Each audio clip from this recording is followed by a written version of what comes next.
Reverse தட்டி பார்த்த ராமதாஸ், விட்டு கொடுக்காத திருமா, பஞ்சாயத்தில் தலையிடாத திமுக. வாங்க அது என்ன விஷயம்னு இன்னைக்குள்ள வீடியோவில் நம்ம பார்க்கலாம்.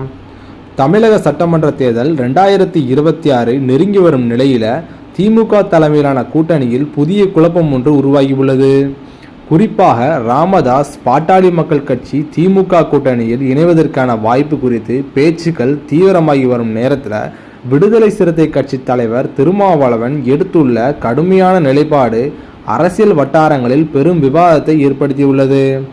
பாமக இடம்பெறும் எந்த கூட்டணியிலும் விடுதலை சிறுத்தை கட்சி இடம்பெறாது என்றும், இது இன்றைய முடிவு அல்ல, 14 ஆண்டுகளுக்கு முன்பே எடுக்கப்பட்ட தீர்மானம் என்று திருமாவளவன் தெளிவாக கூறியிருப்பது திமுகவின் கூட்டணி கணக்கை சிக்கலாக்கியுள்ளது. அப்படி என்னதான் 14 ஆண்டுகளுக்கு முன்பு நடந்தது என இவ்வளவு கடுமையான நிலைப்பாட்டை விசிக இன்னும் மாற்றாமல் வைத்திருக்கிறது என்பதே இப்பொழுது எழும் முக்கிய கேள்வி. தமிழக அரசியலில் பாமக ஒரு முக்கியமான சாதி அடிப்படையிலான அரசியல் கட்சியாக இருந்து வருகிறது. கடந்த ஓராண்டுகளுக்கு மேலாகவே அந்த கட்சியின் நிறுவனர் ராமதாஸ் தலைமையிலான அணி மற்றும் அவரது மகன் அன்புமணி ராமதாஸ் தலைமையிலான அணி என இரண்டாக பிரிந்து செயல்பட்டு வருகிறது. இதில் அன்புமணி ராமதாஸ் தலைமையிலான பாமக ஏற்கனவே அதிமுக தலைமையிலான கூட்டணியில் இணைந்துவிட்டது. ஆனால் ராமதாஸ் தலைமையிலான பாமக எந்த கூட்டணிக்கு செல்ல போகிறது என்று இன்னும் முடிவெடுக்கவில்லை. இந்த நிலையில் ராமதாஸ் திமுக கூட்டணிக்கு வரலாம் என்று அரசியல் கணக்கு பல மாதங்களாக பேசப்பட்டு வருகிறது. அதே நேரத்தில் நடிகர் விஜய் தலைமையிலான தமிழக வெற்றி கழகத்துடன் ராமதாஸ் பேச்சுவார்த்தை நடத்தலாம் என்ற தகவலும் அவ்வப்போது வெளியாகின. இருப்பினும் திமுக கூட்டணியில் பாமக இணைவதில் முக்கியமான தடையாக இருப்பது விசிக தான். ஏற்கனவே திமுக கூட்டணியில் விடுதலை சிறுத்தை கட்சி ஒரு முக்கிய இடத்தை பெற்றுள்ளது. திமுக மற்றும் விசிக உறவு என்பது தேர்தல் கணக்கை தாண்டி கருதியல் அடிப்படையிலும் வலுவான ஒன்றாக பார்க்கப்படுகிறது. எனவே விசிக மற்றும் பாமகவை என்ற தேர்வு வைத்தாலும் திமுகவின் முன்னுரிமை விசிகவுக்கு என்பது என்று அரசியல் வட்டாரங்களில் பரவலாக நிலவும் கருத்தாக உள்ளது. அதனால்தான் இதுவரை ராமதாஸ் தலைமையிலான பாமகவை திமுக வெளிப்படையாக கூட்டணிக்கு அழைக்கவில்லை என்றும் சொல்லப்படுகிறது. இந்த விரிசலுக்கான வேர்கள் 2011ஆம் ஆண்டு சட்டமன்ற தேர்தலுக்கு செல்லும். அந்த தேர்தலில் திமுக கூட்டணியில் பாமக விசிகவும் ஒரே கூட்டணியில் இணைந்து போட்டியிட்டன. ஆனால் அந்த கூட்டணி வெற்றி பெற்று ஆட்சியை பிடிக்கவில்லை. அந்த தேர்தலுக்கு பிறகு பாமக மற்றும் விசிக இணைப்பு திமுகவுக்கு எந்த அரசியலும் பணலில்லை என்று தெரியவில்லை.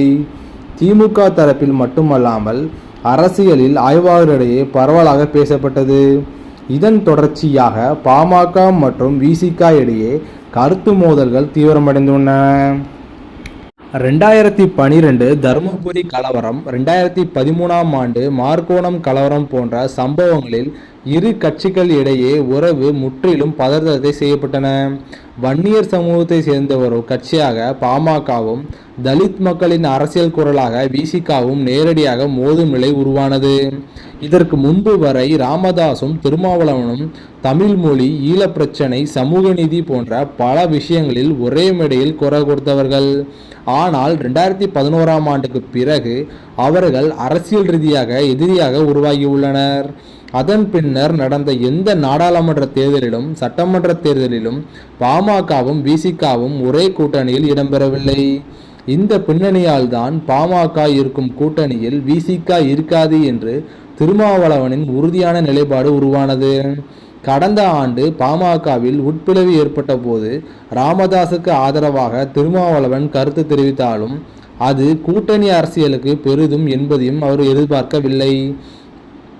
அன்புமணி தலைமையிலான பாமக அதிமுக கூட்டணிக்கு சென்றுவிட்ட நிலையில் ராமதாஸ் தரப்பு பாமக திமுக வரலாம் என்ற எதிர்பார்ப்பு எழுந்தது. ஆனால் அதற்கு விசிக வெளிப்படையாக முட்டுக்கட்டை போட்டுவிட்டது.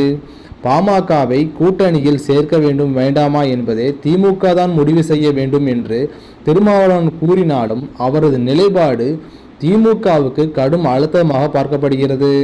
இந்த சூழலில் திமுக எந்த முடிவை எடுக்கப் போகிறது என்றும், விசிகாவை தக்க வைத்துக் கொள்வதா அல்லது ராமதாஸ் தலைமையிலான பாமகவை அணுகுவதா என்பதே 2026 தேர்தல் அரசியல் கணக்கில் முக்கிய திருப்பமாக கூறப்படுகிறது.